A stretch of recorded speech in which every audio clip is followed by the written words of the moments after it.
Pra do flasim, ky eventi që do bëjmë është GitHub Copilot Dev Days, edhe është në rang botror për organizohen në çdo qytet praktikisht qindra takime si ky. Prezantimet janë të gjitha me fokus GitHub Copilot, kanë edhe prezantime të tjera që kanë lidhje me GitHub Copilot, që kanë krijuar komuniteti. Unë tek ajo pjesa do bëj disa demo me thjesht t'ju tregoj gjëra të vogla që kanë bërë tek open source praktikisht, sepse normalisht pjesët e punës është pak më vështirë t'i tregojnë. Edhe do tregoj si ishte eksperienca ime duke përdorur GitHub Copilot. Mua shumica për jush njohin domethënë vetim Beja, mund gjeni në LinkedIn edhe GitHub shumicën e kohës, ose çdo social media duhet të jem. Në Discord është një kanal që më gjeni shpesh sepse është relativisht aktiv lidhje me par platformën që jemi të fokusuar si grup themi. Sot do flasim për GitHub Copilot. Pra kemi një agenda të prezantimit të parë. Realisht dhe dy prezantime që kam zgjedhur nga ato që na ka përgatitur Microsoft.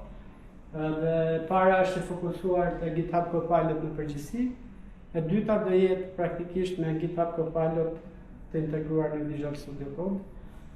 Edhe do shohim si gjitha benefitet që kemi nga ky lloj produkti. Ka alternativa nga më ndryshme, por ajo që dim ne vetëm është duke qenë se jemi të fokusuar shumicën e kohës te produktet e Microsoftit. Fuqia e Microsoftit është tek ekosistemi që ka edhe integrimi themi me produktet e tjera dhe është edhe pse është pak kundërintuitive ta quajmë, është goxha integruar me gjithë sistemet e tjera. Po do i shohim dal nga dal.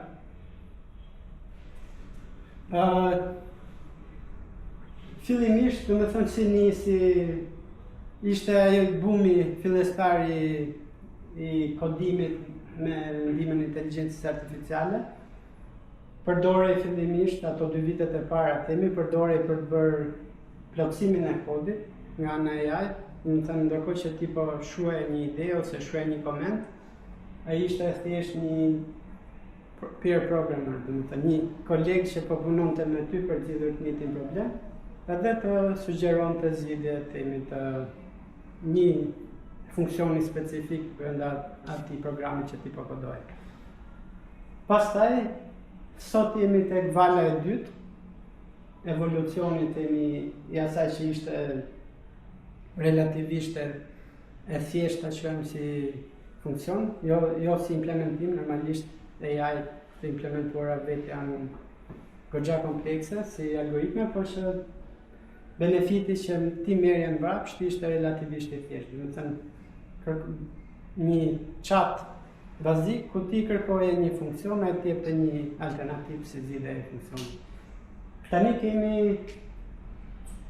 valën e dytë ose dallgën e dytë themi, sepse janë valë të vogla, janë dallgë e ndryshime madhore që ndodhin.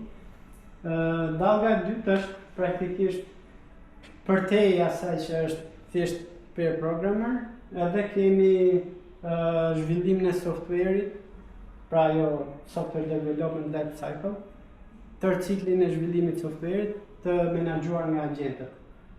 Që i bie neve mund kemi një inteligjencë artificiale që na ndihmon në gjitha fazat e programimit, jo vetëm për të shkruar funksione të caktuara kodi, por kemi agjentë që janë të specializuar, na ndihmojnë të krijojmë praktikisht të krijojmë planin para se të shkruajmë kodin, çfarë duam të zgjidhim, bashkëbisedojmë me AI për ta qenë sa më specifike dhe për të patur kërkesa sa më me vlerë themi për atë që duam të arrijmë, dhe pastaj kalojmë te një agent tjetër që fillon të bën implementimin, përdorim një agent tjetër që mund të na ndihmojë për shkruajtur testet, që të sigurohemi për cilësinë e kodit që po shkruajmë, edhe kështu me radhë. E ardhmja që do jetë shumë shpejt, praktikisht, që është vala ose dallga e tretë, është pjesa e skuadrave të agjendëve. Pra, në vend që të bashkëbisedojmë me një agjend në kohë, kemi pak edhe tek vala e dytë me ato background agent, pra mund t'i japim një agjenti një detyrë edhe talim të punojmë në atë ambientin e vetë temi, edhe ne ndërkohë të merremi me një agjent tjetër ose duke shkruar kodin vetë me një detyrë tjetër, edhe kur ka përfunduar do na njoftoj që shiko se unë e kam kryer detyrën, edhe bëjmë atë review në kodit. Ndërkohë që tek dallga e tretë, tek ardhmja që do ndodhi shumë shpejt, është që do kemi këto skuadrat agjendëve, domethënë, ku ti do përcaktosh gjitha detyrat në fillim edhe do jenë agjentët e specializuar që do bëjnë detyrat e veta, domethënë, edhe në fund do kesh një produkt që do jetë relativisht i përfunduar, i mirë dokumentuar, në varësi të specifikave që i ke lënë. Sepse qëllimi kryesor të kjo vala e tretë është që neve t'i japim specifika që na zbatojnë praktikat më të mira të industrisë të zhvillimit software praktikisht, që neve të kemi sa më të lehtë atë pjesën e verifikimit edhe sigurohemi që kodi ose programi bën atë që duam ne, domethënë. Pastaj do shohim edhe pjesën e UI kur ka UI në mes, që është më kollaj për ta kuptuar është ajo që duam ne.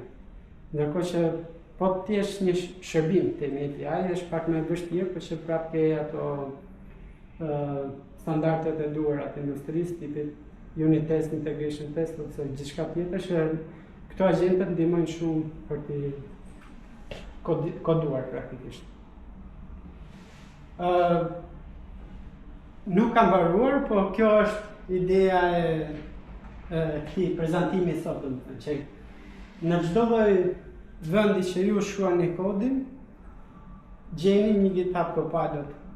Mund ta keni aty praktikisht, që t'ju ndihmoj për të shkruar kodin. Kjo do thonë që për shembull nëse neve po punojmë github.com ose me mobile application, edhe do t'ju tregoj një shembull që bëra ndërkohë që po prisja në autobus praktikisht, po prisja të shkoja te vendi që do të shkoja, edhe thash atë se po bëj nga telefoni një feature të atij Dataverse of Data që është open source, edhe më deshën 5 sekonda praktikisht për të shkruar atë kërkesë, edhe më deshën 10 minuta GitHub Copilot për ta implementuar. Më desh pak kohë për të bërë review nga ana ime, domethënë sepse se bëja dot nga telefoni, duhet shkoja në kompjuter që ta shikoja, të ekzekutoja ato teste, të shikoja hap pas hapi çka ka bërë, domethënë, gjë që është kërkon kohën e vet. Edhe është mirë të mos delegohet 100%, domethënë që besojmë çdo gjë që na jep Copilot, ta bëjmë edhe ne diçka. Ajo pjesa e code review është ajo që t'jep kënaqësi në përgjithësi, sidomos kur e ka bërë një koleg tjetër dhe jo AI, por që prapë edhe kur bën code review të një feature që ja kërkuam me AI dhe na ka dhënë diçka 95% ajo që kërkonim ne, prapë është kënaqësi themi, sepse shkurtuam punë dhe mund të fokusohemi tek gjëra që kanë pak më vlerë se sa thjesht shkrimi kodit. Është kështu koment personal themi që kjo gjë është shumë e keqe për fillestarët, që ato thjesht ti kërkojnë Copilot ti bëj diçka edhe ata e marrin gatshëm.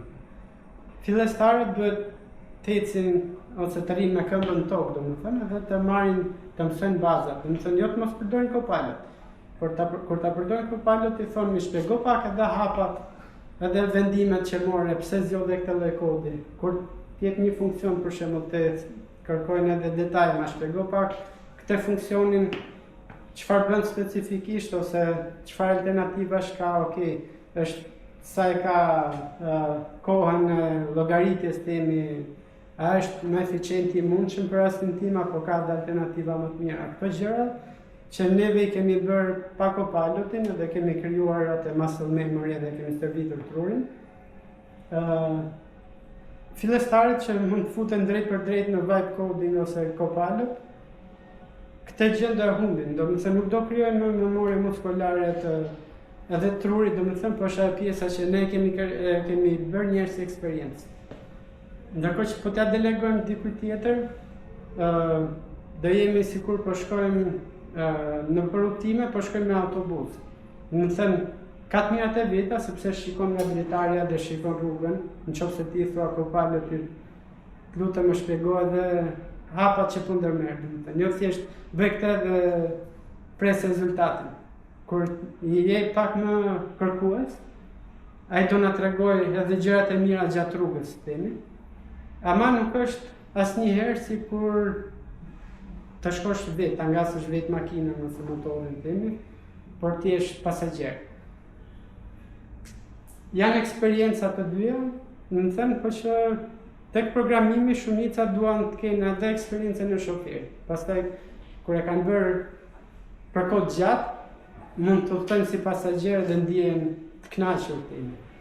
Sepse kanë atë vlerësimin kritik për shoferin timi kur e ngjet makinën mirë ose jo. Ndërkohë që po të mos e kemi ngarë asnjë makinën vetë, edhe ai shoferi bën shumë gabime, futet në të kuqe timi, ose jep gaz frenon dhe thot është problemi I makinës, nuk është ime. Kupton? Po ti se ke ngarë asnjëherë makinën vetë, e thua, okay, kështu është. Ky është analogjia me fillestarët që përdorin drejt për drejt Copilot, edhe nuk krijojnë eksperiencën e vet. Por që mund ta kemi, domethënë siç thash, kemi tek Fellini. Kemi në VS Code që do shikojmë edhe tek sesioni e radhës temi më në detaje.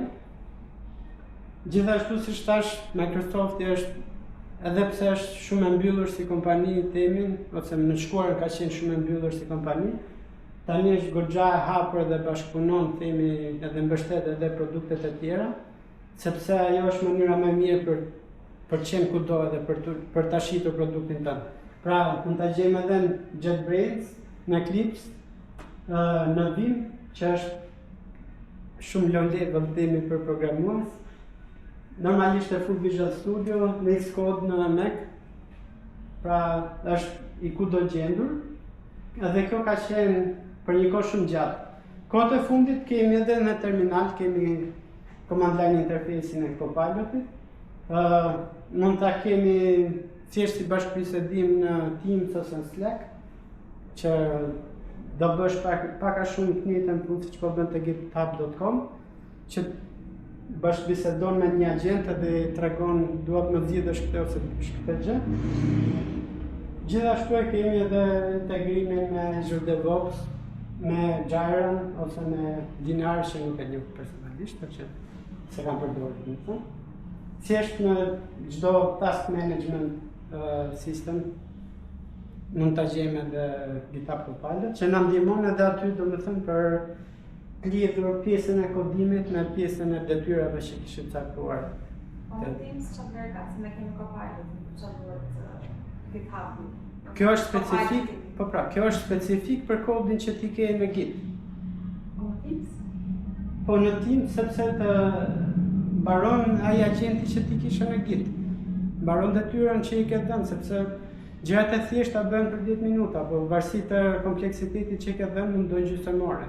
Edhe në gjysmëore të vjen njoftimi në Teams që shiko kjo detyra mbaroi, do shkosh ta shohësh në GitHub apo mund të ketë gjëra vendimarrje shumë të lehta themi që I thua direkt që okay, vazhdo me pjesën tjetër, sepse mund të kesh automatizuar edhe code review relativisht mirë themi. I punë nëpërmjet Teamsit, më bën të kodin? Po e mirë detyrën ja për këti, thot ta mund të bësh këtë taskun praktikisht, po ku më thjesht e ka bërë ta GitHubin edhe më bëj këtë taskun, edhe e ka kontekstin që për cilin task po flet. Edhe fillon nis agentin që është ai andej, e njëjta gjë që mund bëhet në github.com. Thjesht nuk po bën context switch, ke proces që Po, duhet ta kesh me GitHubin? Po, normal që e ke lidhur. Do të thënë loginin ti e ke bërë, ai ka kontekstin cili account po flet dhe të cili projekt jemi në farë mënyrë. Po duhet të japë bëjnë program, kam që të lidhesh Me bën login të application, jo wow. OpenID Connect. Ke si aplikacion të hapur? Ke një aplikacion që instalon administratori kompanisë në përgjithësi. Edhe është app në Teams. po. Edhe ajo api në Teams, secili bën login me kredencialet e veta pastaj në GitHub. Edhe ka të kontekstin që po komunikon me agjentët që ai ka në licencën e vet. Edhe të projekte që janë të lidhura me këtë persone. Kupton, edhe kur ti thua bëj këtë gjë, ai e di kontekstin, edhe e di që signing flow është e ky programi tim. Qofse ti ke gjë të ngjashme në 2-3 aplikacione, pastaj do bëj atë ndarjen. Më fal, për cilin aplikacion e ke, për backendin tim apo për frontendin, për të mos marrë gjëra specifike. Edhe prapë për të përforcuar sa më shumë të pjesën që Microsofti dhe GitHubi në këtë rast, domethënë janë bërë sa më shumë të hapur. Praktikisht në GitHub Copilot ju mund të përdorni modelet e fundit nga gjitha këto kompanitë, domethënë Anthropic, Google edhe OpenAI që janë ato liderat për momentin, ose mund të bësh edhe çdo lloj provideri tjetër me këtë idenë e bring your own key. Domethënë ke një abonim, sepse këto janë në abonimin që ti ke tek GitHub Copilot. Këto treja, OpenAI, Anthropic edhe Google. Domethënë ti nuk po shkon realisht te Google edhe të përdor Gemini në serverat e Google-it, ti duke përdorur në serverat e GitHub. Kanë marrëveshjen që ti përdorësh në atë mënyrë. Ndërkohë që këto të tjera, bring your own key, ti shkon lidhesh direkt me shërbimin API që ka Google për Gemini. Ose futesh direkt nëpërmjet Olamas, ke shërbime pa fund që ti mund të shfrytëzosh, ke edhe lokale. Dhe u tregoj domethënë një shembull vogël që kam përdorur një model të IBM, të IBM-s, për të bërë kodimin lokalisht tek laptopi im praktikisht 8 giga ka nuk është as keq as mirë kartën grafike. Pra, siç po thonë, ideja është GitHub Copilot është një pair programmer përgjithësi për neve, domethënë. Është si të kemi një koleg që i themi mbaj pak të detyrën, edhe neve kemi atë, sa po i bëjmë atë kërkesën edhe rrime dhe vlerësojmë në këtë moment kemi, sepse jemi duke koduar aty dhe thjesht i shkruajmë një koment, na krijon një buton, një komponent që të jetë një buton, edhe ai e di që jemi në React, themi, edhe pse realisht po vesh re të pjesën të lartë, që thot button.ts, jo tsx. Ajo gjëja është shumë e vështirë të kompilohet në React, në varësi të konfigurimeve. Ajo out of the box do tsx file name që të jetë React. Edhe të ketë një import të React aty lart, po atë edhe kanë hequr, kurse tsx-in nëse diun se kanë hequr akoma. Edhe ka atë Reactin si globale, nuk e ka me import aty lart. Ka shumë probleme të vogla, domethënë që një zhvillues që merret me React i shikon direkt, por që kjo ndihmon me gjithë këto gjërat që shohim këtu, domethënë na sugjeron, ndërkohë që ne po shkruajmë, thotë mos do të shkruaje këtë sepse shoh kontekstin, edhe duket sikur po përfundon themi një funksion që llogarit modulin e dietës, ku dëgjon modul diçka. Sepse po shoh kontekstin edhe gjërat që po shkruan tani, që po ta jap gati. Shtyp tabin edhe e merr funksionin se ishte ajo gjë që doja. Ose ke shkruan komentin edhe i thua GitHub ma kthen kod, më implementoj një funksion që bën këtë gjë, edhe do ta implementoj. Ke këto next edit që është kur e duke ndryshuar nëse keni një listë me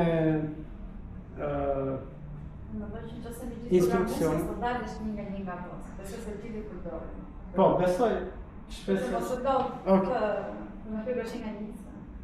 Pra, kjo pjesa është GitHub Copilot chati që është agent modi.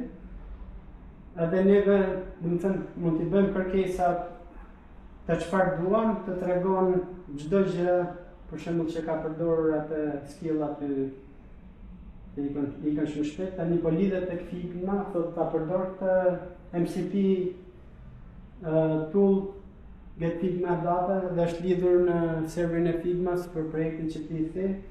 Lexoj folderin themi aty, pa që nuk e kishe një indeks HTML, ta krijoj. Unë them gjithë këto gjëra, të tregon çfarë po bën, edhe i ekzekuton i bën vetë, edhe hap edhe browserin. Në këtë rast hapi browserin në kompjuterit tënd, po do shikojmë pas pak ka edhe një feature që është integrated browser, që ta hap direkt në Visual Studio Code, që s'ke nevojë të bësh atë context switching. Kesh për shembull dy ekrane, tek njëra të hapësh browserin, te njëra ke kodin. Ta hap drejt për drejt këtu domethënë. Edhe ka dëshojmë edhe çat njerëz tjerë në sjellja jote. Këto aftësitë që ka janë ato që shikojmë andej, ajo background është ajo që përmenda Spark, domethënë që ti mund t'i japësh një detyrë Copilotit, krijon një ambient pune të vetëm me Git Work-3, edhe vazhdon bën atë që i kërkove dhe ti ndërkohë mund merresh me punën që ke parsore themi.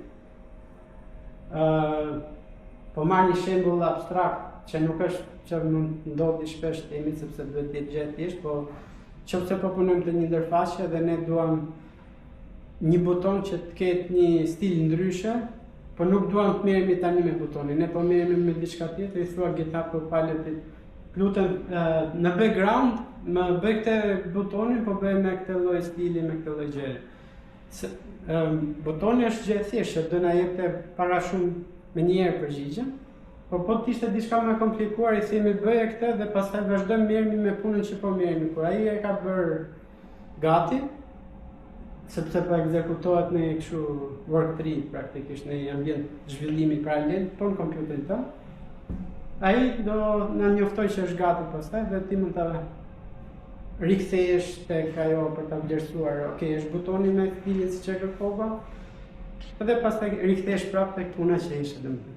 Gjithë ideja është tek minimizojmë sa më shumë këto context switch-e që ta ruajmë vëmendjen tek ajo punë që po bëjmë. Sepse po të fillojmë të shpërqendrohemi shpesh, që shkojmë një herë tek një task herë tek një tjetër, është pak më e vështirë. Kurse kjo me background është sikur ja ke dhënë një kolegu që thua ti merr pak me butonin, se unë po vazhdoj me pjesën tjetër të ndërfaqes, pastaj kur ta kesh bërë gati butonin, edhe shikon që unë nuk jam shumë i zën, sepse edhe atë do e bëj dhe shikoj që ti e duke marrë me diçka edhe nuk do të bezdisi. Sa po ti të parosh me atë, thotë shiko se ky task mbaroi, do ta vazhdojmë themi.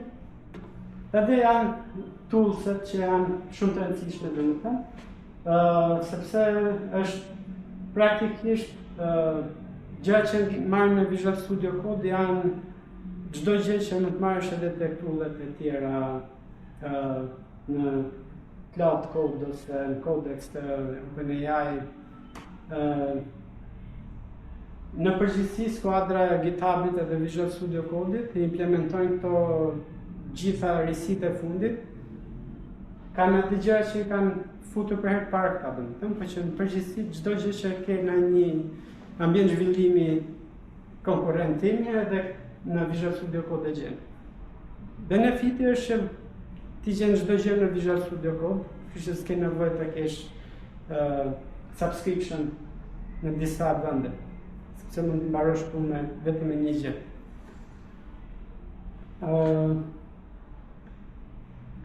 Siç kishim në Visual Studio Code, realisht kemi edhe në Visual Studio, që është versioni plot i Visual Studio.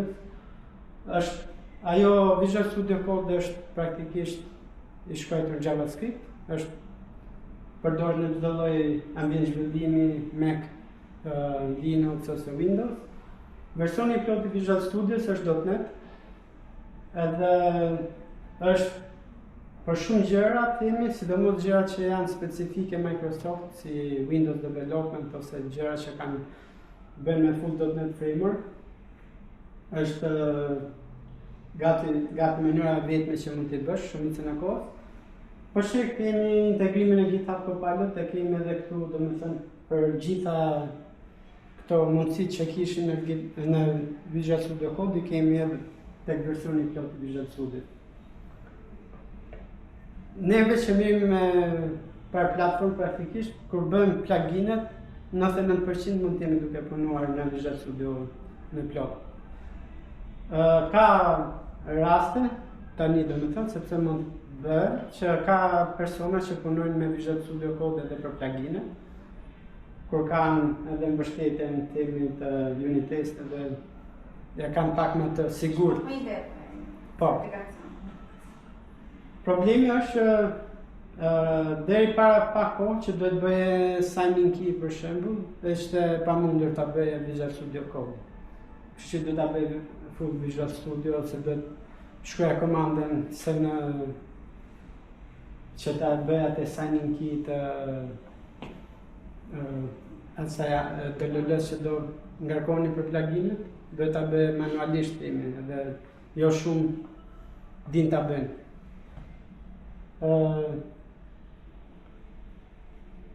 Pra, siç po thonim,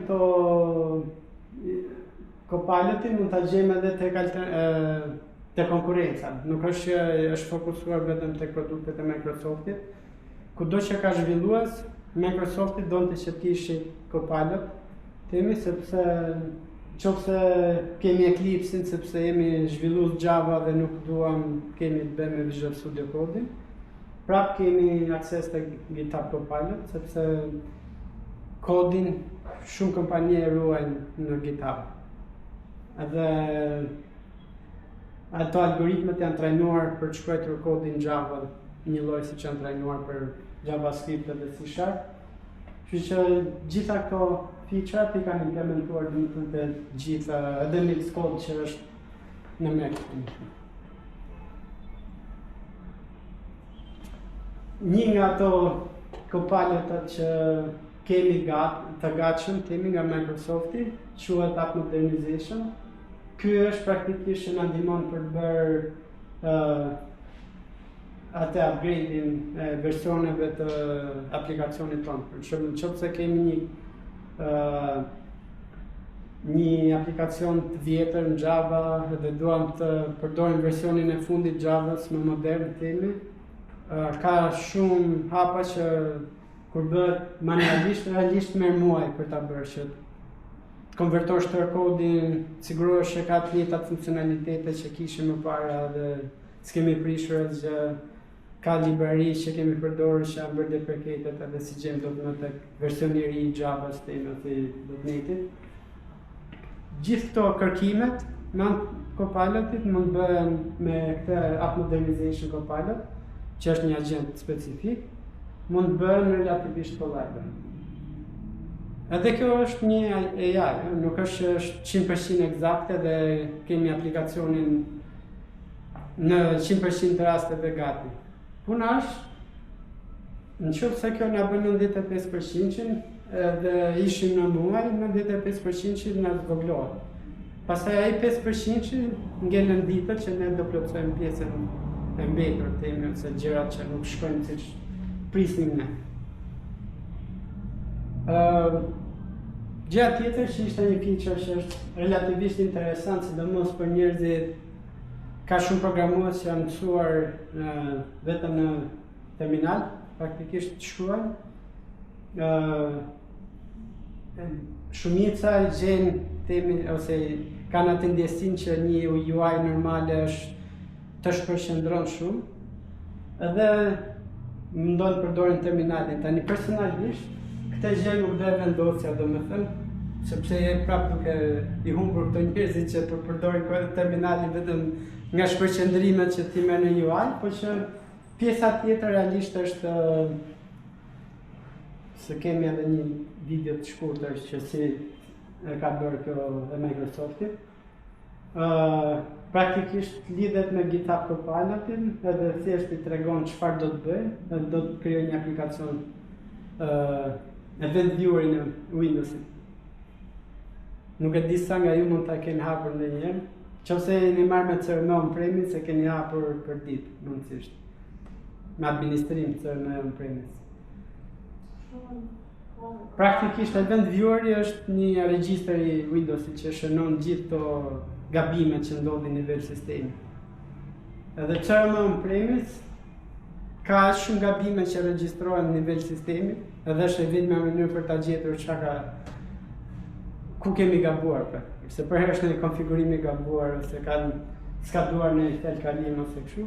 Edhe e ndërtoj, siç e pak më parë, domethënë e ndërtoj atë aplikacionin thjesht me 3-4 mesazhe te Copilot, edhe praktikisht e ndërton Copilot edhe ti shpjegon edhe feature-at edhe si ta përdorësh edhe çdo gjë. Këto është sepse është përdorur një instruction set themi specifik, që është na ndihmoj për Windowsin themi që edhe t'japin dije më specifike për atë që kemi nevojë ne. Se ndryshe do kesh atë kontekstin goxha të madh dhe do jetë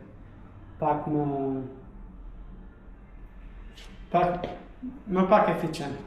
Kjo tjetra është ajo që përthoja background task, që praktikisht kemi një task në GitHub ose përgjithsisht me GitHubin që është integruar shumë mirë, duhet funksionojë edhe në Azure DevOps, që thjesht ja caktojmë GitHub Copilotit edhe ai vazhdon bën këtë punën që neve kemi përcaktuar temi të tasku dhe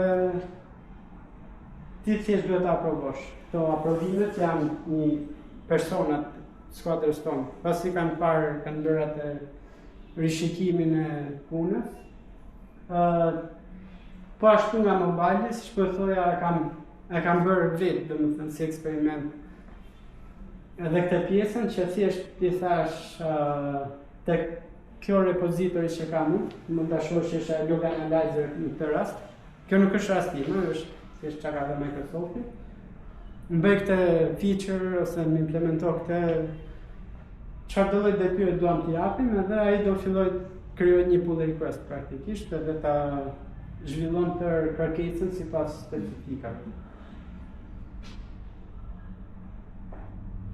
Praktikisht, siç po thoja, ideja e Microsoftit edhe GitHubit përgjithësi do i përdor shpesh si shkëmbyshme me një tjetër, duke qenë se ka blerë Microsofti GitHub. Është që ti të kesh mundësi ta përdorësh të abonimin që ke te GitHubit, domethënë kudo që ti ke nevojë. Pra është edhe ajo open code aty për shembull që nuk ka lidhje fare me Microsoftin. Ose OpenAI Codex, edhe pse e ke në Visual Studio Code, sepse nuk ka një ambient zhvillimi të vetin, domethënë. Por që prapë është një tool i një palet të tretimi që ti prapë mund ta përdorësh. SQL Server Management Studio për ata që zhvillojnë databaza.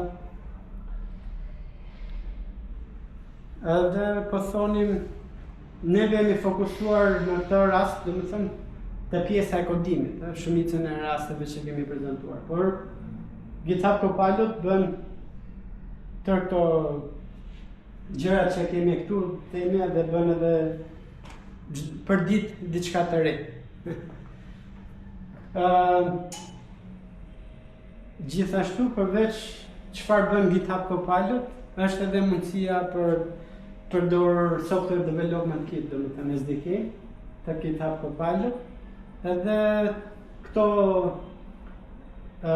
gjithë këto aftësitë tani që kanë të agjentët e GitHub Copilot, neve mund t'i përdorim edhe të aplikacionet tona të brendshme. Domethënë mund të kemi nevojë për një agjent, që të bëj një proces specifik punës temi tek një aplikacion që kemi te kompania, duke përdorur GitHub Copilot SDK, ne mund ta bëjmë themi që duke përdorur atë agjentin, ai bën atë proces pune. Jemi një bank, kemi që duhet sa herë ngarkojnë dokumenta, duhet t'i shikoj një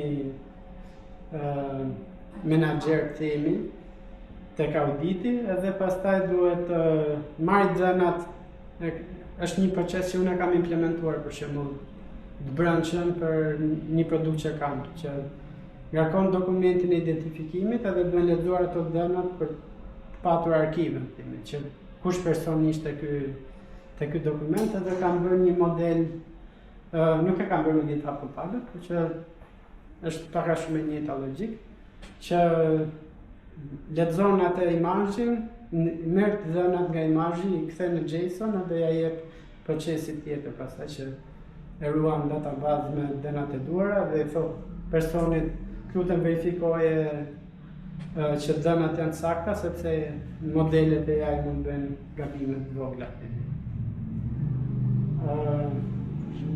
Një gjë tjetër që ishte goxha interesante që ka bërë GitHub në Reddit, ishte bërë një sfidë praktikisht, edhe kam ndërtuar persona në Reddit, kam ndërtuar një browser që funksionon me GitHub Copilot. AI powered browser. Kjo është bërë kështu, si pjesë e një sfide, domethënë ka bërë komuniteti. Edhe po ta bësh re, ty po e thot më hapte dhe hapet ai browseri domethënë me gjitha detajet. Gjë tjetër që kemi në komunitet themi edhe që më gjeni online praktikisht, ka shumë repository tipit Awesome GitHub, Awesome Copilot, ose kemi këtë Primer. Primer AI është një tool që praktikisht analizon gjithë kodin që ke në një projekt edhe të ndërton këto GitHub instructions, Copilot instructions, që ta bëj këtë projektin tënd themi sa më miqësor me një inteligjencë artificiale. Kjo bën një pjesë mirë të punës, pastaj ju mund ta përmirësoni akoma më shumë që të jetë sa më specifike me gjërat që ju duhen, themi, dhe me kërkesat e punës.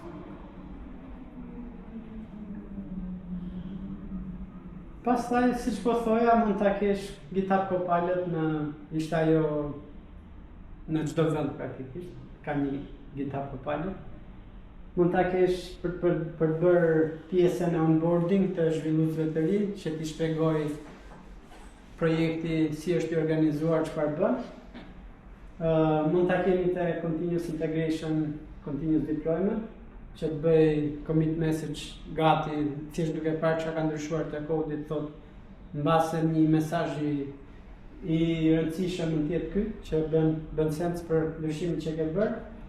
Pull requestet gjithashtu që disa commit e bashkë praktikisht. Mund bëj këtë security scan, që është gjë shumë e rëndësishme, domethënë bëjmë këtë security by design, që mendojmë për herë ku mund ta thryjmë këtë programin që ne po bëjmë.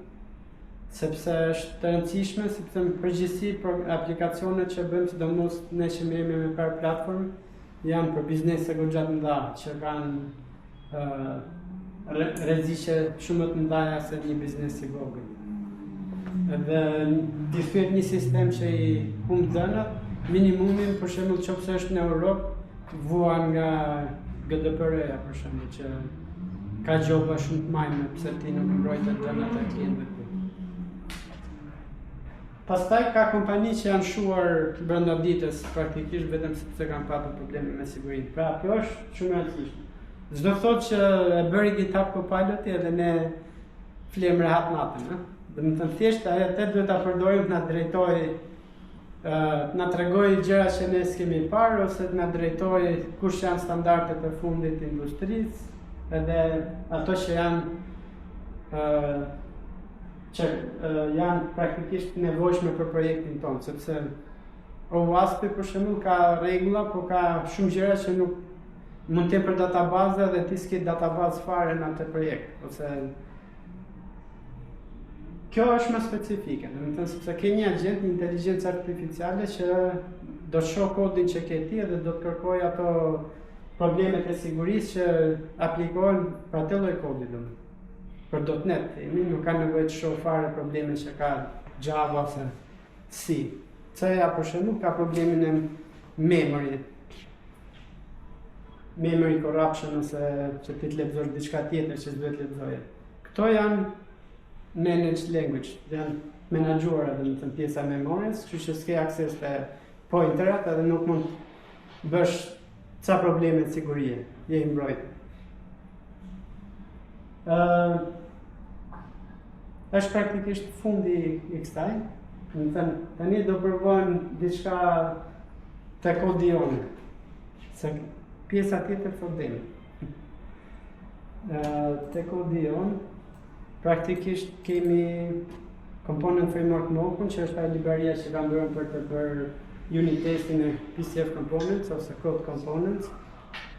Kërkojmë ndjes kush nuk është pak platform që se di çfarë janë, përse pra do e bëjmë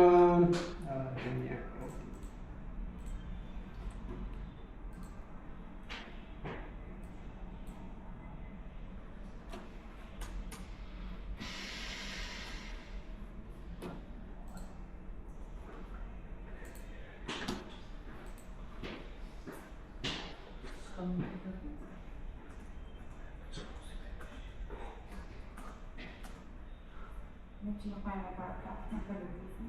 Se këtë vim për ditë. Po të ndikim në vendet e tjera dhe bëjmë shene dhe repos. A do nga bësh mos, do nga bësh kështu notification të emaili që më ditë të gumë për vendet e tjera? Po. Do të lumën si official, apo? Jo, ishte e para, kjo realisht me këtë, dhe sugjeroj Microsoft, domethënë, se gjithë eventet ishin te Luma. Sonë dhe vitë në dindim. Visim, që në vendet tjera?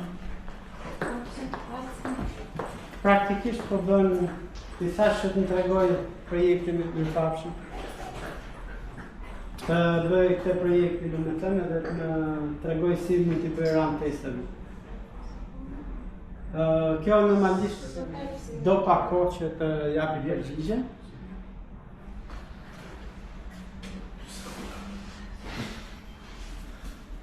Edhe po më tregon edhe si mund t'i bëj RAM testeve, edhe më thot zgjidh pjesën çfarë do të bësh. Po që nuk do e bëj domethënë që të mos ju marr më kohë për këtë. Thjesht po e tregoja sa kollaj është, tregon edhe çfarë setupi kemi për projektin, edhe gjithë gjërat e tjera domethënë shumë kollaj. Domethënë do kohën e vet nuk është e minjëhershme, nuk është akoma magjike që ne të bëjmë pyetje na jep përgjigjen për një herë. Mund ndodhi që kur e krahasoj me një njeri, shumë gjëra nga që ai e ka kontekstin e projektit themi më të freskët se një GitHub Copilot, ai mund na përgjigjet shumë më shpejt për gjëra specifike. Ama kur do shpërndajemi në shumë gjëra, për shembull kemi teknologji ndryshme të projektit, pastaj mund kemi vështirë gjeni një person që t'i di gjitha gjërat, edhe databazën, edhe backendin, edhe frontendin, po di këto detajt specifike që t'i themi ky butoni kur e klikoj nuk funksionon, edhe te databaza performanca ka rënë për këtë arsye, edhe tjetë i njëjti person që na përgjigjet. Është e vështirë, nuk është e pamundur, domethënë ka njerëz që e bëjnë, forcohen ndonjëherë t'i bëjnë domethënë. Nuk është asnjëherë mirë që të kemi një person vetëm që është i specializuar të gjitha këto gjëra, domethënë, sepse përgjithësi aftësitë janë të mira me një gjë. Edhe pastaj është mirë të jemi thjesht knowledgeable, që dim diçka. Këtë si vumë. Kjo gjëja është ajo pjesa që mund të merrni pjesë tek kjo sweepstakes themi, te konkursi Microsoftit për të fituar një GitHub Copilot për një vit, nëse e doni. Dhe u nis edhe te mesazhi URL në Luma për çep. Unë e kam domethënë se ma ka dhënë Microsofti, kështu që nuk do e bëj vetë, por që është edhe kjo. Dhe kjo ishte praktikisht specifike, domethënë e përgjithshme e GitHub Copilot. Gjëja tjetër që kemi është Visual Studio Code si është praktikisht integrimi GitHub Copilot në Visual Studio Code. Dashuria ndërmjet tyre, prandaj kanë vënë. Këtë slajdin e pam edhe më përpara. Janë gjithë këto gjëra që ne praktikisht mund t'i bëjmë në Visual Studio Code. Kemi mënyrën agentit që kemi agentin, kjo agent mode është praktikisht një agent i specifik i GitHub Copilot, por ne mund përdorim edhe agentët tonë, jo vetëm këtë që është i prekonfiguruar. Edhe ai praktikisht GitHub Copilot duke folur me ne, duke bashkëbiseduar, bën gjithë këto veprimet që duhet bëj, lexon kodin te projekti jon, thret ato serverat e ndryshëm duke përdorur këtë model context protocol. Edhe bën ekzekuton skripte ose komanda në terminal të jemi caktuara. Mund të kemi për shembull skills e caktuara që kanë edhe skripte për të ekzekutuar. Jo thjesht një komandë për një skript. Se mbaj mend në çfarë gjuhë nuk i dosh ato, po që besoj që kemi Bash dhe Python në skabuar, që janë skripte që mund t'i bëjmë tek skillset. Kemi agentin që është plan, pra jo shkojmë drejt për drejt shkruajmë kodin, por kemi një agent që na ndihmon të listojmë hapat e asaj që duam bëjmë para se fillojmë të shkruajmë kodin, ose para se ne t'ia japim detyrën Copilotit për ta shkruar kodin praktikisht. Edhe ai na ndihmon hap pas hapi dhe të përdor edhe këto agjentet e tjerë. Ndërkohë që neve po punojmë, ai shikon që ka nevojë për një agent më të specializuar dhe thret si nën agent. Ndërkohë që po punon, edhe bën ai agenti gjë më të specializuar, jep përgjigjen tip planerit, edhe jemi pak tek ajo pjesa ku është e ardhmja, domethënë në pjesën e skuadrës agjentëve. Te kjo pjesa, pra ç'po thonim janë to sa e bërë që ka. Është pjesa që agenti kryesor që ne po komunikojmë, domethënë, kur ka nevojë për gjëra më specifike, mund të delegoj tasket tek një agent tjetër, edhe të marrë përgjigjen atij agenti. Sekreti me këto agjentet e tjerë temi, me nën agjentet, është kjo këtu, jeshilja, që ato kanë secili atë kontekst window e vet. Sepse po të kishim çdo gjë tek njëjti kontekst, që është ai main agent context, praktikisht ai do bëhej shumë i madh dhe do arrinim limitet e modelit që ne po përdorim. Kjo mund të jetë okay, shumë raste, domethënë, po nëse kodi jonë është shumë i madh, edhe projekti jonë është shumë i madh, ai rritet shumë kollaj konteksti. Sepse lexon fajle të ndryshëm edhe i fut pjesë kontekstit. Nëse do ishim duke përdorur një self-host për shembull për modelin, që i kanë goxha më të limituar kontekst window, do arrinim limitin e atij modeli shumë shpejt. Edhe pastaj problemi kur mbushet konteksti është në varësi të modeleve, mund të jetë që thjesht të jep përgjigje jo specifike të asaj që doja, sepse ka fshirë një pjesë të kontekstit, ose ka modele tjera që thjesht thot arrita maksimumin, tani nuk kthehen në përgjigje. Pra siç po thoja, kemi këtë pjesën çdo model që kemi akses mund ta përdorim. Kemi shumë nga cloud, nga Anthropic, domethënë kemi këto modele të cloud që mund t'i përdorim, që janë out of the box, sepse mund t'i përdorim nga serverat e GitHubit. Kostot për të përdorur këto modele ndryshme janë variable, domethënë shumica janë me 1x. Kemi modele që nuk janë premium, si GPT-5 mini, që mund t'i përdorim pa limit praktikisht, por që kanë limitet e veta tek saktësia dhe tek matësia e kontekstuinëve që kanë. Pastaj mund të vëmë edhe modelet tona themi nga providerat tjerë që nuk është GitHub-i, ose modele që janë lokalisht te kompjuteri jonë. Dhe atë tregoj dhe është e thjeshtë, domethënë nuk kanë kanë thjeshtuar shumë për procesin për të bërë këto domethënë. Normalisht është kjo pjesa e AI që punon si me mënyrën e punës tonë. Praktikisht ne mund të krijojmë një agent specifik, edhe të japim instruksionet që duam ne, të themi çfarë tool është mund përdori edhe ta përshkruajmë themi që ku mund ta përdori GitHub Copilot ja të agenti për të zgjidhur çfarë problemi. Që pastaj kur themi te plan agent mund ta zgjidhë si sub agent, sepse zgjidh atë problemin specifik që do. Pra, për bërë të promptin është relativisht kollaj themi, sepse ke një agent që po punon ndërkohë që ti po shkruan promptin, edhe të ndihmon me çfarë mund të bësh nga ana Visual Studio Code. Pra ndërkohë që ne po bëjmë atë custom instruction që do të tregojnë thjesht vendin ku është, më shumë se sa të futem te detajet që kam bërë unë për të përshkruar PCF components.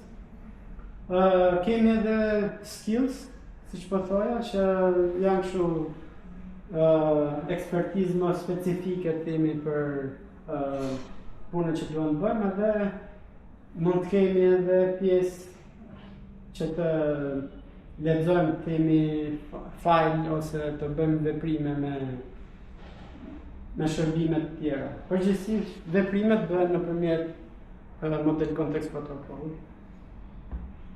Kemi që do të tregoj pastaj. Kemi këto eventet ose mund të regjistrojmë praktikisht pjesë kodi që ekzekutohen kur ndodhin evente të caktuara në lidhje me ekzekutimin e një agenti. Pra lista është kjo këtu. Siç thash, ka dhe shumë gjëra që krijohen dita ditës, edhe GitHub Copilot edhe Visual Studio Code përgjithësi janë nga të parat që i bëjnë pjesë të aplikacionit të tij. Kemi model context protocol që është nuk e ka krijuar Microsofti themi si standard, por ka qenë nga të parat që e ka futur në punë të standardizuar themi të Visual Studio Code. Personalisht dua të bëj domethënë një për platform dua të bëj një model context protocol që të jetë për aftësi zhvillimi themi kodi lokalisht. Domethënë ka disa që ka bërë ishte Riccardo Gregori herën e fundit të takimit tona italian, MVP, që ka bërë për shembull AppMakerin, që është lidhet në një ambient zhvillimi online.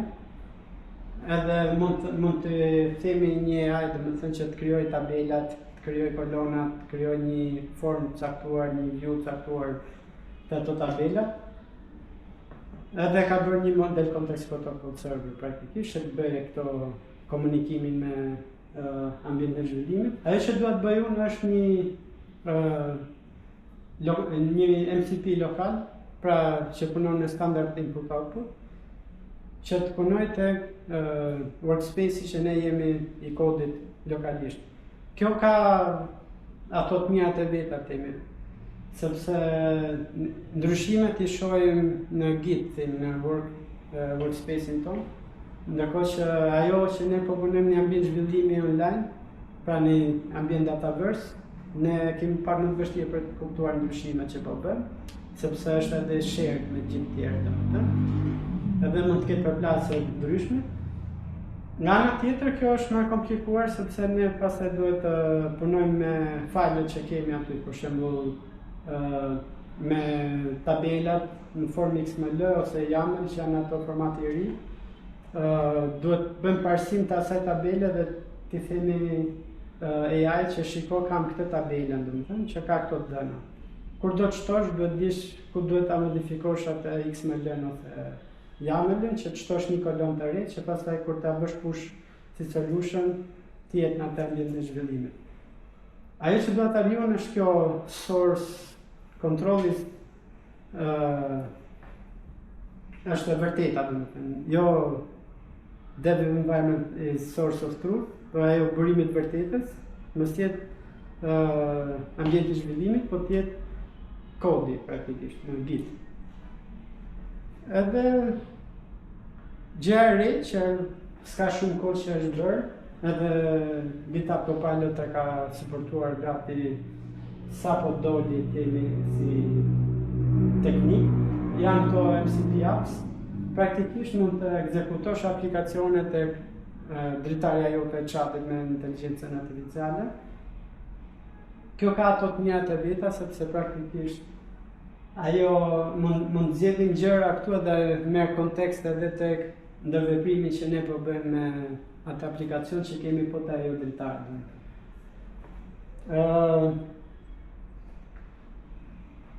Kemi extension temi sa duash që mund t'i edhe janë to MCP servers që kemi extension në Visual Studio Code për shfrytzuar shërbime nga më të ndryshme. Mund edhe siç thash mund ndërtojmë edhe tona relativisht kollaj.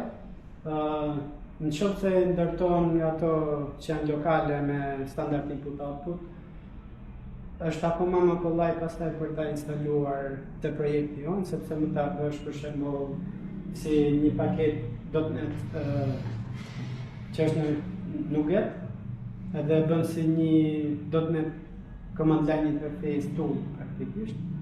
Edhe mund t'i thuash .NX që është .NET execute, emrin e paketet që ke ti, edhe mund ta bëjmë ranat me MCP serverin ton temi shumë kollaj. Edhe pa qenë extensions tek Visual Studio, që aty ka pastaj një proces pak më gjatë, sepse duhet të aplikojmë temin tek marketplace i Microsoft që dali serveri jon tek kjo lista. Gjitha ato gjëra që pam pak më përpara, ka krijuar edhe këtë konceptin e plugineve, që kemi një bashkësi temi MCP server, është agentësh, komanda, është skills, është çdo gjë, të bëra bashkë për një qëllim specifik. Për shembull, nëse duam, është kjo Awesome Copilot që po thore, po nëse duam bëjmë diçka, për shembull Azure Cloud Development, mund të marrim instalojmë të pluginin që ka gjithë ato instruksionet e nevojshme që të na ndihmojnë të kemi një agent që është specifik për Azure Cloud Development. Po të patëm këtë, praktikisht ne do kemi kontekstin më të përgjithshëm. Do të thënë edhe agenti është me dije më të përgjithshme, nuk i ka specifike të asaj dhe mund bëj atë halucinit, mund imagjinoj gjëra që s'ekzistojnë. Kur neve japim gjëra, instruksione specifike, përshkruajmë API-t, kush janë parametrat edhe input-output, ajo pastaj do i shoh ato instruksione dhe do na japin zgjidhje më të saktë. Normalisht arrit atë kontekstin jashtë mase, kështu që do konsumojmë token atë ndërkohë që e përdorim dhe do shohim atë mesazhin ke arrit atë limitin ditor, për shembull, dhe presësh orën 9. Kemi një community temi që është Awesome Copilot. Ka edhe një faqe në GitHub, nga këto GitHub pages, që mund t'i gjesh, po ka edhe një repository në GitHub, që praktikisht mund të gjesh agent specifik për specializuar për detyra ndryshme, ose instruksione për gjëra nga më ndryshme, skills për të bërë veprime nga më ndryshme, hookset, normalisht, siç thash, nuk janë shumë evente që ndodhin, kështu që edhe hooks te ky screenshot janë vetëm 3, sepse nuk ke shumë gjëra që mund bësh kur fillon një agent bëj diçka ose kur mbaron. Shumë mund përdoren hookset në kombinim me një me një aplikacion tonin që mund ta përdorin për të matur kohën që i duhet një agenti për të zgjidhur një gjë të caktuar. Edhe ta kemi si pjesë të kontekstit tonë, që ose neve duhet t'i themi, mbasi kemi komunikuar sa kohë ka mund që po merr me zgjidhjen e këtij lloji problemi, ai mund ta duke përdorur këto hupcet kur i kemi dërguar mesazhet në kohë të caktuara, mund të na thotë që ke gjithëmore që po merresh me këtë problemi. Mos do të ndryshosh diçka tjetër ose këto gjëra domethënë. Gjëja tjetër që është feature goxha interesante dhe përmenda pak është ajo integrated browser që mund të kemi në GitHub praktikisht në Visual Studio Code.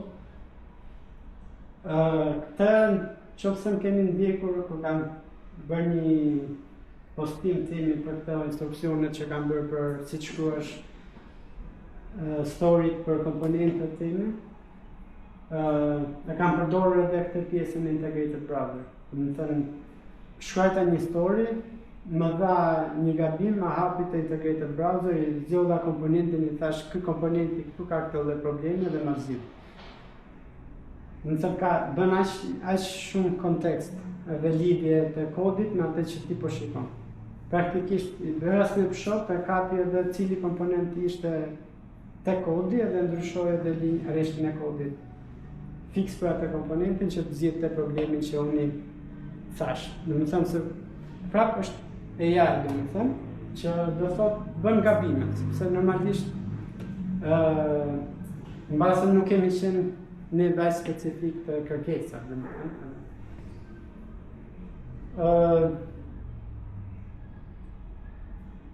Po prapë, do të thënë shembull për patur të serverin integruar këtu. Përveç serverit mund të integrojmë edhe tek DevTools, do të thënë të kapim konsolin e këtij serveri edhe të themi AI të gjej gabime që kanë ndodhur për shembull te kërkesat, ndërkohë që neve po punojmë tek browseri aty. Ai mund të lexojë çfarë po ndodh. Edhe ka evente. Do të thonë sot klikove këtë, po bën këtë. Kjo është praktikisht Playwright. Playwright bën të njëjtën gjë, kjo është Playwright integruar me AI.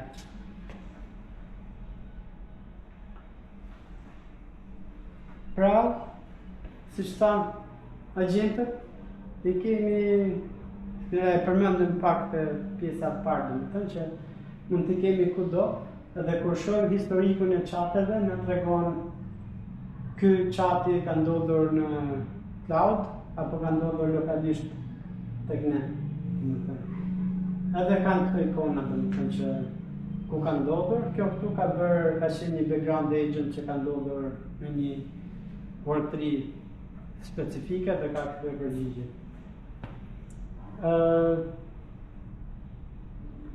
Pra mund të themi, ja ku kemi ikonën që po shikoni më përpara, mund të themi ma ka lo këtë detyrën, jepja background task GitHub Copilot command line, edhe ai vazhdon ta bëj, domethënë në një ambient pune paralel, po lokalisht në makinën tonë. Nëse lokalisht është puna që ai po bën, kjo s'do thotë që nuk po përdor modele që janë në cloud tek GitHub.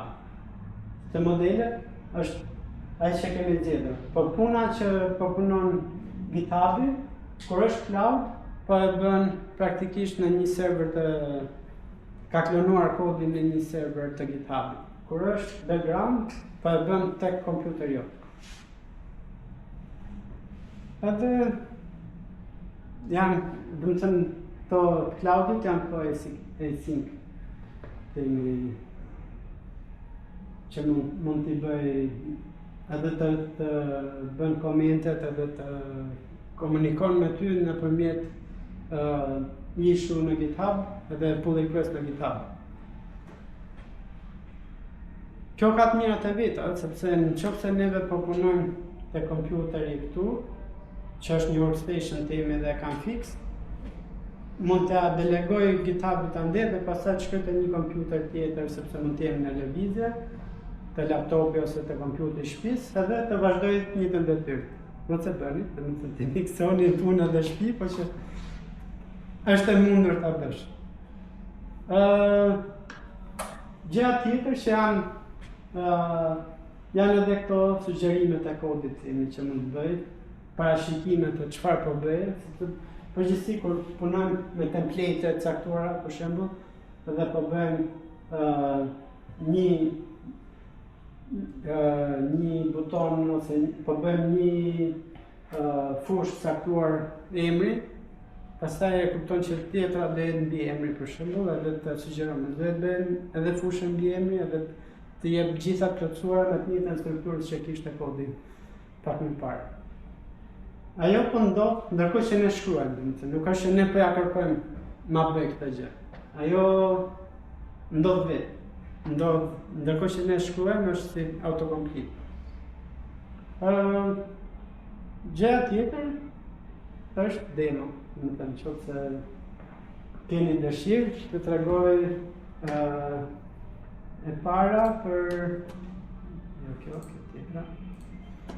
Për këdo që është parë platform, domethënë, edhe sa ka bënë re akoma, është një repository që ka bërë Scott Duro, që quhet parë platform Full Stack Skills.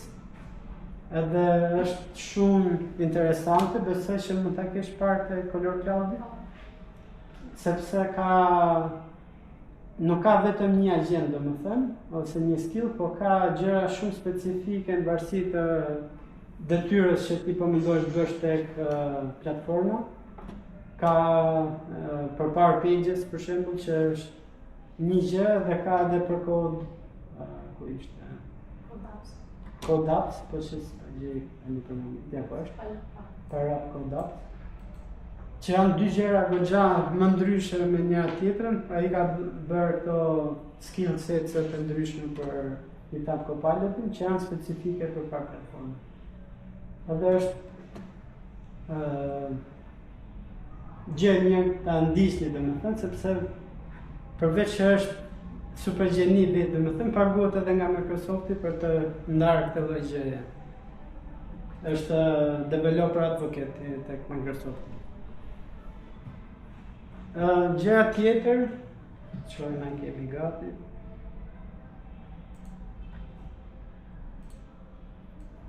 Për thoja, isha për aca ditësh, po ta shohim këtu do të ketë edhe kohën kur e kam bërë. Para 3 javësh, pra me datë 4 prill.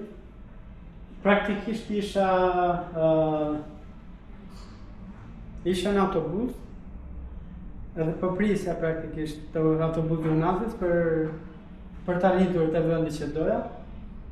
Normalisht autobusi do gjysmëore të çojë te vendi. Edhe thash po eksperimentoj një çik me GitHubin nga telefoni. Edhe i thash për këtë liberi që kam bërë, që është Dataverse Data, kam implementuar gjëra të ndryshme, për që ishin pak më thjeshta, i thash më implemento pak testet për filtrin, për dollar filter praktikisht, të data. Këtu ke dokumentacionin si funksionon. Nësëm çfarë më duhet mua, i kete kjo faqe e Microsoftit dokumentacionin. Edhe i thash për secili nga operatorët më krijon një test për parserin. Tani sekreti, edhe unë e dija domethënë, unë se kisha parserin funksional. Doja të krijoja testet që të kisha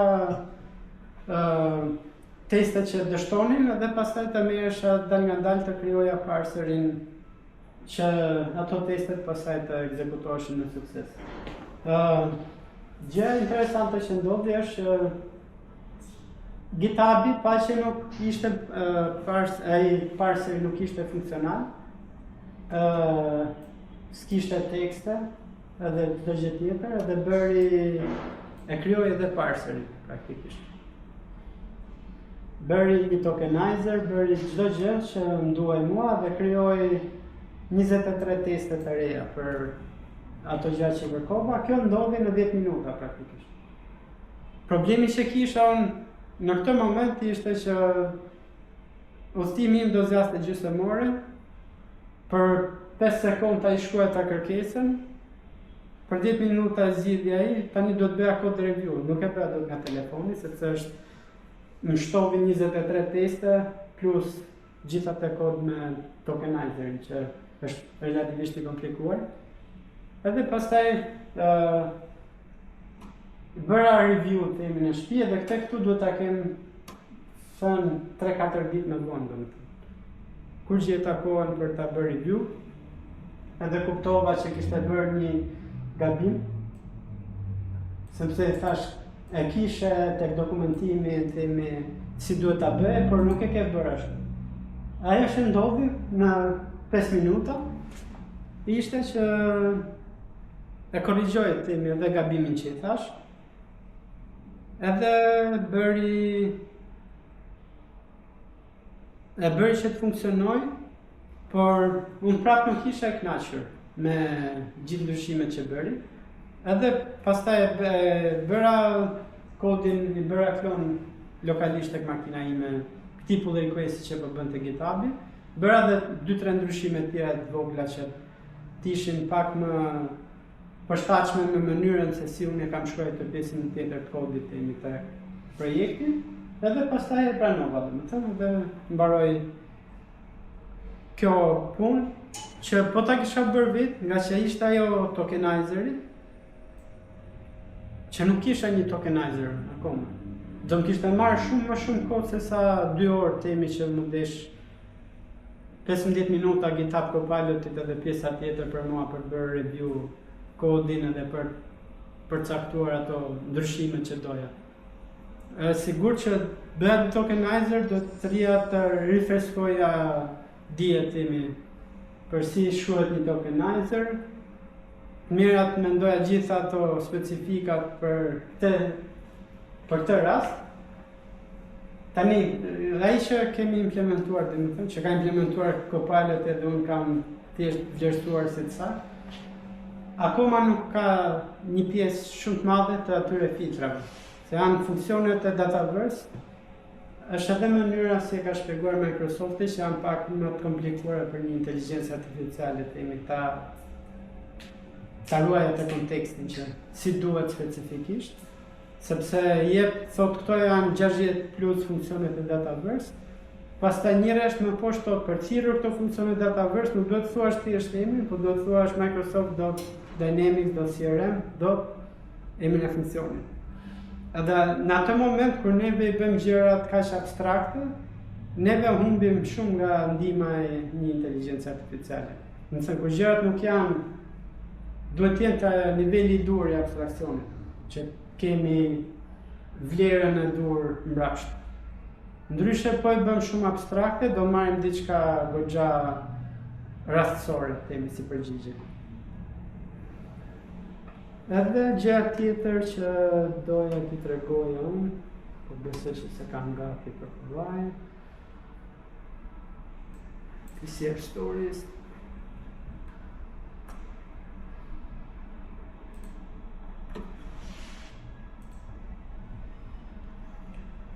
Kjo është Creator Kit i Microsoftit, nuk e di e keni përdorur ndonjëherë. Unë kam bërë këtë storybookun që mund t'i hapësh ato komponentet kjo drita e bardhë. Që mund t'i hapësh ato komponentet themi në këtë lloj mënyre. Tani këtë people picker që unë po ju tregoj juve, praktikisht e krijoi Copilot. Edhe mund ta vini re që ka gabime themi te logjika e krijimit, sepse ka njëjtin person 2 herë këtu themi.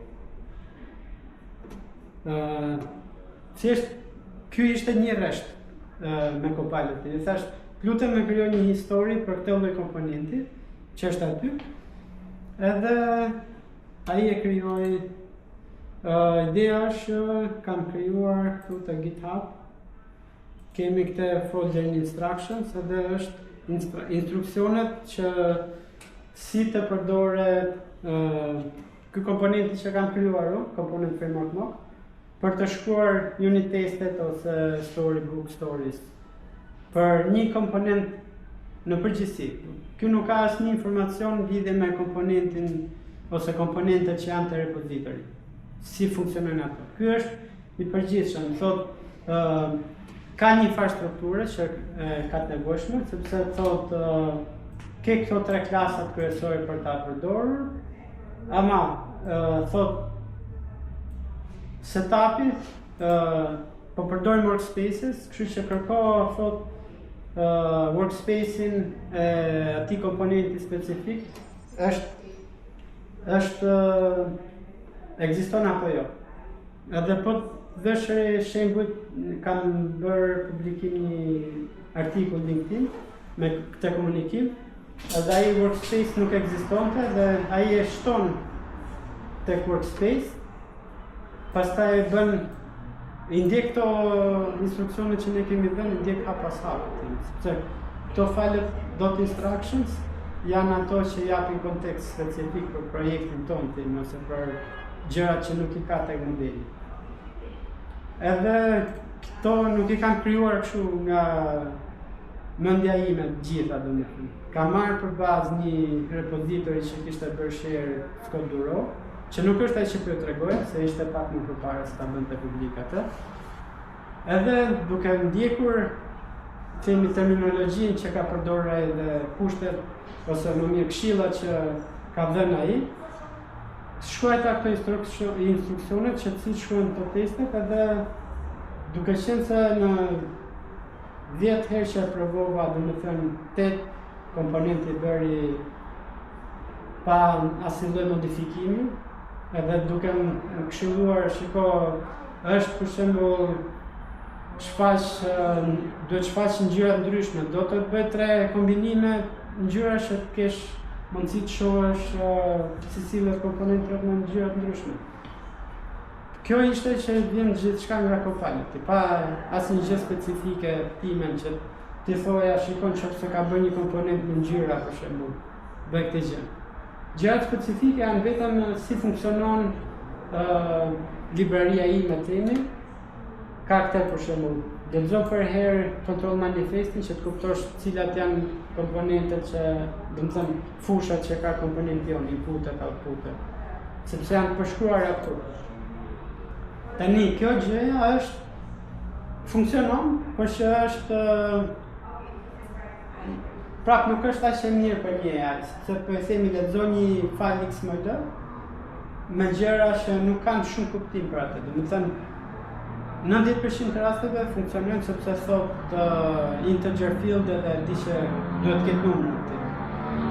Më e mira që është ajo gjë që po thoya që dua të bëj, domethënë, po do jetë open source, kështu që shpresoj të bëni edhe ju çika aktiv të sugjeroni ndryshime ose bëni pjesë kodi, është të bëni një MCP server që interpreton atë në kontekst më të mirë, domethënë kur të jetë ajo fusha, lexoj që është tipi string edhe t'i japi një përgjigje, një përcaktim të asaj fushës me fjalë më të përshtatshme në Markdown për shembull. Jo XML, po Markdown që agjentët janë shumë mirë për lexuar Markdown siç është kjo këtu. E kuptojnë shumë më mirë se sa një XML. I ngarkon ato peshat shumë më mirë themi. Edhe atë gjë dua të bëj për duke nisur nga PCF-ut, sepse ato e kam më për zemër themi për momentin, po që do fokusohem pastaj edhe tek code components edhe tek gjërat e tjera. Code components do fokusohem vetëm nëse bëj një test library siç kam bërë për PCF-et edhe për code components, që ti testosh offline, pa u lidhur me një environment. Sepse nëse e keni përdorur, nuk e di domethënë, code components, ai e ka lokalisht themi atë ekzekutimin, por lidhet në një live environment për shërbimet që i duan. Kur ti thua do ngarkosh të tabela nga Dataverse, është duke lidhur në një Dataverse, që është në përgjithësi, por që prap problemi që kam unë në këto raste është që nuk është aq e shpejtë themi si mënyrë. Është shared environment, pra nuk mund të punojnë dy veta në të njëjtin vend në mënyrë të pastër, pa shkelur të njëri tjetrit, themi për këtë. Edhe në raste specifike që unë kam qef të punoj offline komplet, për shembull, këtë gjë nuk e bën dot. Tani me që përmenda offline, Ku është kodi?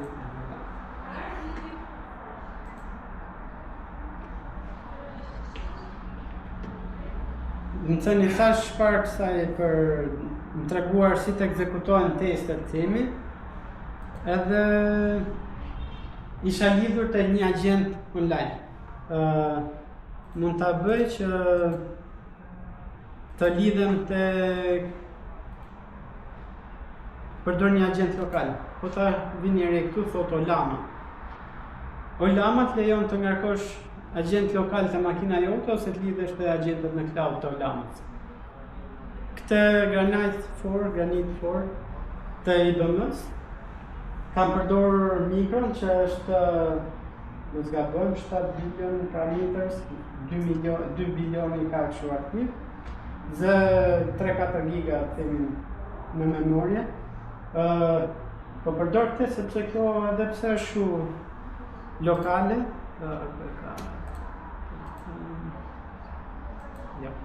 edhe pse është lokale ka kontekst window goxha të madh. E ka 1 milion në zgab. Olama i kemi mbyllur.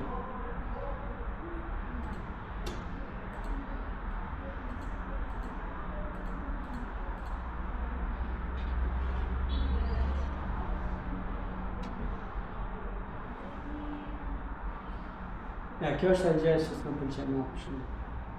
Kur punon në cloud. Tani Olama po të vini re këtë Granite çaka. Është 1 milion kontekst window.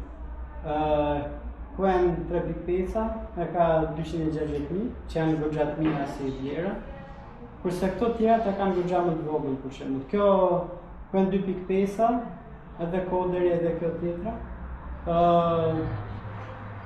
Prishen shumë kollaj. Do të thënë një pyetje mund t'i bësh, kur bën dytën e mbushat e kontekst window sepse fatkeqësisht në një farë mënyre po përdorim këtë agentin e përgjithshëm, ai ngarkon mund edhe ta konfigurojmë realisht, po që ngarkon mund të bësh shumë konfigur, ngarkon praktikisht gjithë MCP serverat me gjithë resource, tools, çdo gjë që ka ngarkon në kontekst. Po janë shumë, tipi 30, se cila ka nga shumë hapa dhe duhen ta zen vetëm ato system prompt të themi dhe këto gjërat të kontekst window. Edhe s'ngelet shumë për pyetjen që ti po e bën realisht. Kjo është jo tani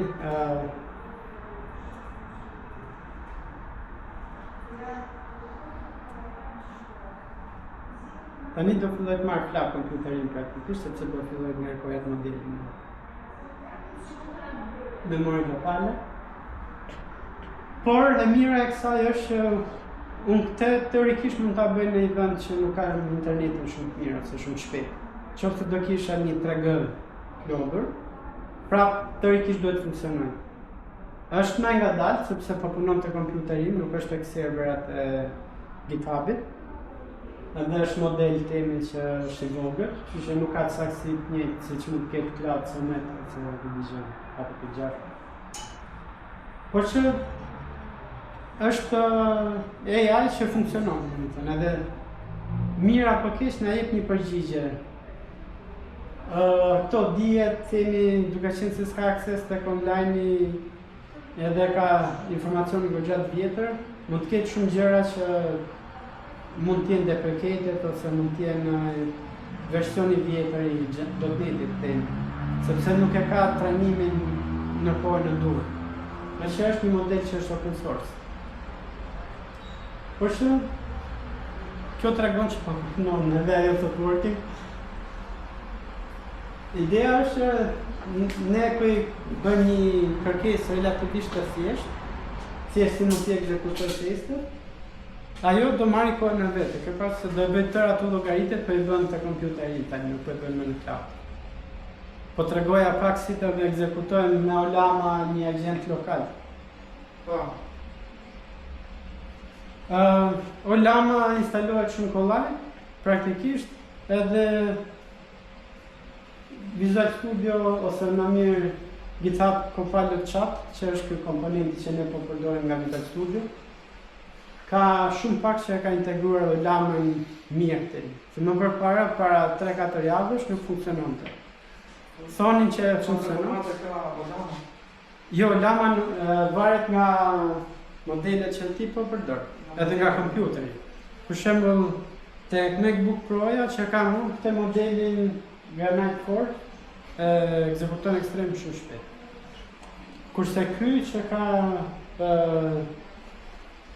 RTX 3060 në zgabuan, po laptopit dhe më thëmë, me 8 giga, ja u bë 45 minuta që kam kërkuar, dhe më thënë, edhe po vazhdojnë akoma, edhe mendoj që mund të punoj tipit qërekore derisa të gjej gjën që do. Nuk është akoma gjë që funksionon siç duhet. Ka modele që ekzekuton shumë shpejt, por nuk janë sakta fare gati. Ajo është problem. Po. Thjesht kjo ishte për treguar që integrimi në lamën kemi që është relativisht kollaj. Mas në qena, unë e kam provuar edhe s'kishe performancë. Jo, nuk ka do të kesh temi MacBook me jo mini, të kesh atë procesorin max në tresh. Vetëm ai është i bën punë temi këtyre modeleve lokale që ka performancë pranueshme. Po që prapë nuk krahasohen asnjëherë një model lokal me një model që po ekzekutohet në cloudin e shërbimeve ndryshme temi për shpejtësi, sepse në ndekje karta grafike profesionale që po ekzekutojnë kodin. Edhe ka modelin ngarkuar edhe për klientë tjerë, jo vetëm për ty. Kurse kjo ja vazhdon akoma, domethënë, edhe nga që janë modele open source dhe kanë aftësi pak më të limituara temi, edhe GitHub-i nuk t'i tregon shumë nga hapat që po bën, thotë thjesht working, sepse te modelet e tjera nga që i bën shumë shpejt edhe fillon provon alternativa ndryshme dhe thotë po bëj këtë hapin ose atë hapin.